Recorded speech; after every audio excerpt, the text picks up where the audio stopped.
कराची में सदर mobile market में लगी आग पर काबू पा लिया गया है। इब्तदाई इत्तलात के मुताबिक आग शॉर्ट सर्किट के बायस लगी थी। इस वक्त ताज़ा तरीन सूरत हाल क्या है जानते हैं डॉन न्यूज़ के नुमाइंदे इमरान हफीज से। जी इमरान, बताइएगा।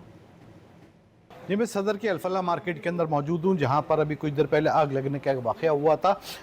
ये मार्केट के जो फर्स्ट फ्लोर है, जो आग जो है वो यहाँ तक पहुँच गई थी बज़रिया वायरिंग जो है वो यहाँ पर फायर ब्रिगेड के अमले ने जो है वो आग पर काबू पाया। लेकिन उससे पहले के इलेक्ट्रिक ने पूरी इस मार्केट की बिजली मुनक़ता करी। जैसे ही जो यहाँ पर आग लगी थी तो खुशकिस्मती से यहाँ पर जो है जो कराची इलेक्ट्रॉनिक डीलर एसोसिएशन की जानिब से जो गुल प्लाजा वाक़े के बाद जो है वो एक SOP के तहत यहाँ पर जो है फायर एक्सटेंशन जो है यहाँ पर और आलात उसकी जो है उन्होंने लाजमी यहाँ पर उन्होंने करार दिया था। और उसका फ़ायदा ये हुआ, जैसे ही यहाँ पर आग लगी तो दुकानदार ने फ़ौरी तौर पर, क्योंकि इब्तदाई उसको जो तरबियत दी हुई थी, उसने फ़ौरी तौर पर जो है वो इक़दाम किया और आग को जो है बढ़ने से रोका।